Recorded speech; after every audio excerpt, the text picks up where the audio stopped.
आपण आज इयत्ता तिसरी परिसराभ्यास या पाठ्यपुस्तकातील पाठ क्रमांक 1 आपल्या अवतीभोवती या पाठाबद्दल माहिती पाहणार आहोत. सांगा पाहू. या सर्व वस्तू तुम्हाला नक्की ओळखता येतील. त्या कोणत्या पदार्थापासून बनल्या आहेत? ते पदार्थ कोठे सापडतात? या वस्तूंचे उपयोग सांगा. यातील प्रत्येक वस्तू कशापासून बनलेली आहे ते आपण पाहू. ही वस्तू आहे बॅट. बॅट ही लाकडापासून बनवतात. लाकूड आपल्याला आजूबाजूच्या परिसरातील झाडापासून उपलब्ध होते. बॅटचा उपयोग क्रिकेट खेळण्यासाठी होतो.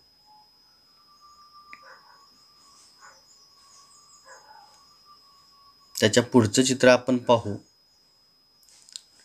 हे आहे मडके. मडके तयार करण्यासाठी मातीचा उपयोग केला जातो. माती आपल्याला परिसरातून उपलब्ध होते. मडक्याचा उपयोग उन्हाळ्यात पिण्याचे पाणी साठवण्यासाठी केला जातो. मडक्यातील पाणी थंड असते. याच्या पुढील चित्र आपण पाहू. हा आहे दोरा.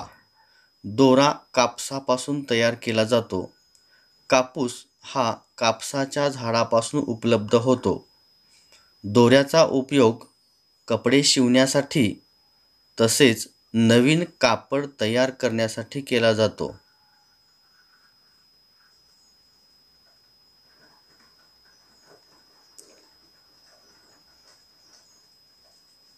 हा आहे कप.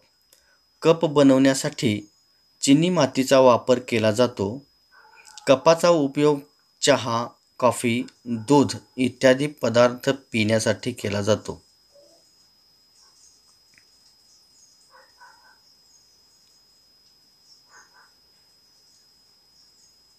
या वस्तूही तुम्हाला ओळखता येतील. या कोठे मिळतात? या वस्तूंचा उपयोग सांगा.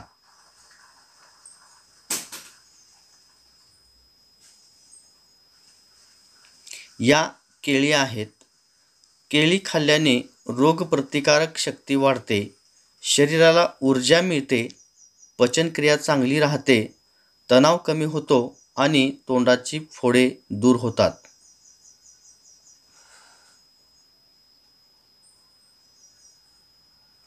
हा आवळा आहे. आवळा खाल्ल्याने त्वचा चांगली आणि निरोगी राहण्यास मदत होते. आवळा व्हिटॅमिन सी आणि अँटीऑक्सिडंट्सने समृद्ध आहे. आवळा शरीरातील विषारी पदार्थ बाहेर काढण्यास मदत करतो.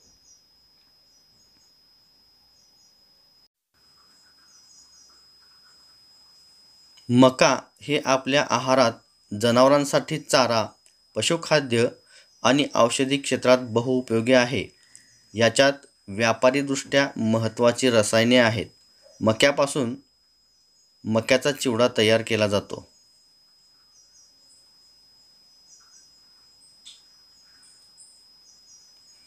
अवतीभोवती नजर टाकू. चित्र पाहून चित्राबद्दल माहिती पाहू. आपल्या आजूबाजूला अनेक वस्तू आहेत. त्या सर्वांचा मिळून आपला परिसर बनतो.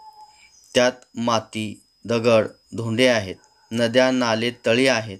हवा आहे. डोंगर आणि टेकड्या आहेत. जंगले आहेत. शेते, घरे आणि रस्तेही आहेत. बुजाड माळराने आहेत. वेगवेगळे प्राणी आपल्या सभोवताली असतात. निरनिराळ्या प्रकारचे वृक्ष, झाडे, झुडपे, वेली यांनी आपला परिसर सजला आहे. आपणही या परिसराचा एक भागच आहोत.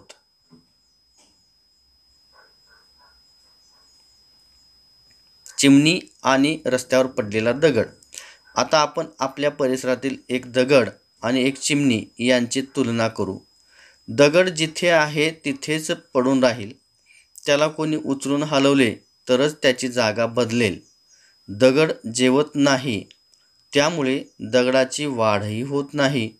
दगडाला पिल्लेही होत नाहीत.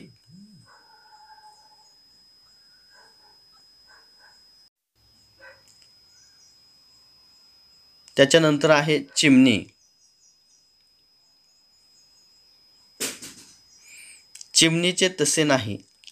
चिमण्यांना घरटे बांधायचे असते. त्यासाठी चिमण्या आपणहून इकडे तिकडे फिरत असतात. चिमण्या किडे आणि धान्याचे कण खातात. ते खाऊन त्यांची वाढ होते. चिमण्या घरट्यात अंडी घालतात. अंड्यातून पिल्ले बाहेर काढतात. चिमण्या आपल्या पिल्लांची खूप काळजी घेतात.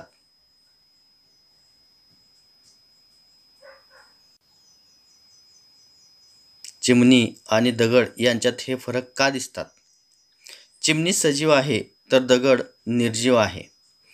आपल्या भोवताली असणाऱ्या वस्तूंचे दोन गट पडतात, सजीव वस्तू आणि निर्जीव वस्तू. सजीवांचेही दोन गट पडतात, प्राणी आणि वनस्पती. जशी प्राण्यांना पिल्ले होतात तशी बियांपासून वनस्पतींची रोपे तयार होतात. ती वनस्पतींची पिल्लेच असतात. रोपांची वाढ होऊन तो लहानाची मोठी होतात. यावरून वनस्पती सजीव आहे हे समजते. वनस्पती हालचालही करतात. कळीचे फूल होताना मिटलेल्या पाकळ्या उघडतात.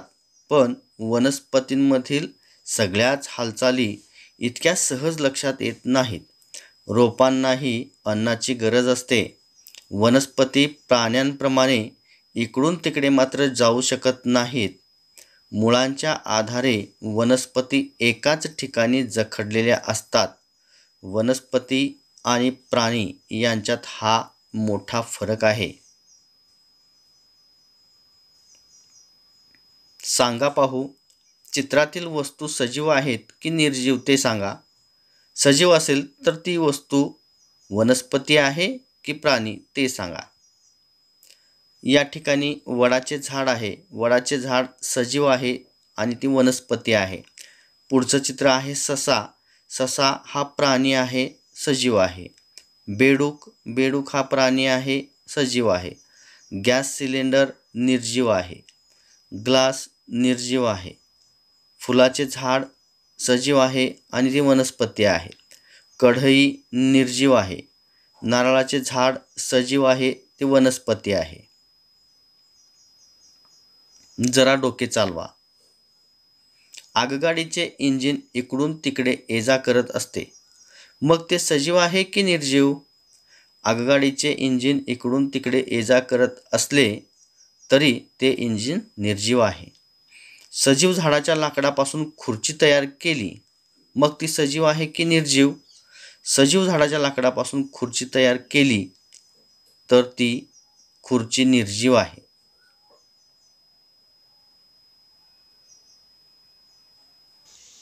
सांगा पाहू, तुमच्या परिसरात कोणकोणते पक्षी दिसतात? आपल्या परिसरात चिमणी, कावळा, कोकिळ, घार, कबूतर, मोर, कोंबडी, गरुड अशा प्रकारचे अनेक पक्षी दिसतात. दगडापासून तयार होणाऱ्या कोणत्या वस्तू तुम्हाला माहीत आहेत?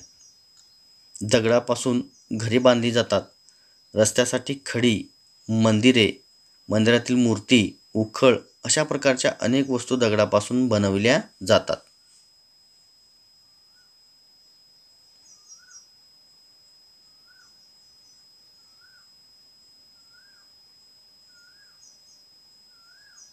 परिसरातील सर्व घटकांचे एकमेकाशी नाते. पाणी आणि हवा परिसराचेच घटक आहेत. सर्व सजीवांना त्यांची गरज असते. तसेच सर्व सजीवांना अन्नाचीही गरज असते. ते अन्न त्यांना परिसरातूनच मिळते. जगण्यासाठी लागणाऱ्या इतर वस्तूही सजीवांना परिसरातून मिळतात. पक्षी घरटी बांधतात. त्यासाठी पक्ष्यांना कापूस, काड्या, धागे अशा गोष्टी लागतात. त्या त्यांना परिसरातूनच मिळतात.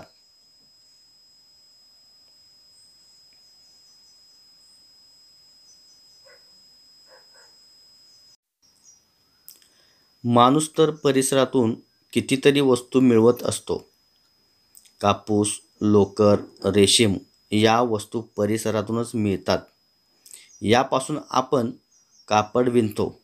माणूस परिसरातून मिळालेल्या वस्तूंपासून चटया, वहीचा कागद अशा गोष्टी बनवतो.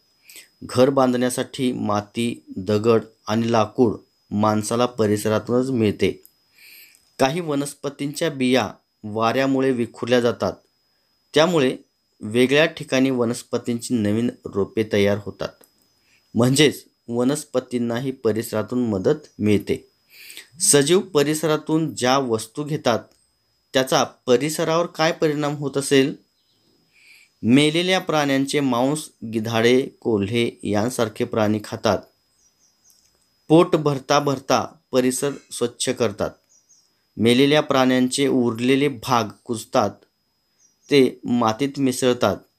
झाडांची पाने गळतात, तेही मातीत पडून कुजतात. त्यामुळे माती कसदार होते. कसदार मातीमुळे वनस्पतींचे पोषण होते. म्हणजेच निर्जीव वस्तूंमध्येही सजीवांमुळे बदल घडून येतात.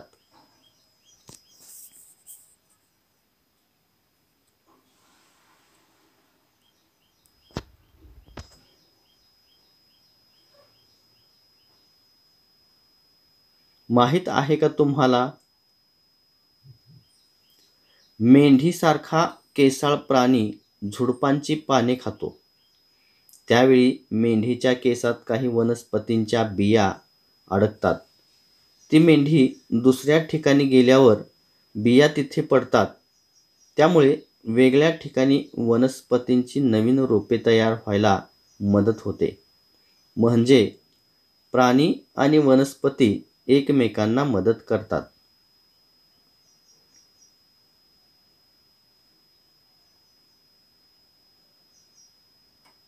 आपण काय शिकलो? आपल्या परिसरात अनेक वस्तू आहेत. काही सजीव आहेत, काही निर्जीव आहेत. सजीव स्वतःहून हालचाल करतात. सजीवांना अन्नाची गरज असते. अन्न खाऊन त्यांची वाढ होते. त्यांच्यापासून त्यांच्यासारखे सजीव तयार होतात. सजीवांमध्ये काही प्राणी असतात तर काही वनस्पती असतात. सजीवांच्या सर्व गरजा परिसरातून भागतात. निर्जीव वस्तूंमध्येही सजीवांमुळे बदल घडून येतात. परिसरातील सर्व घटक एकमेकांवर अवलंबून असतात. हे आपण या पाठामध्ये शिकलो आहोत.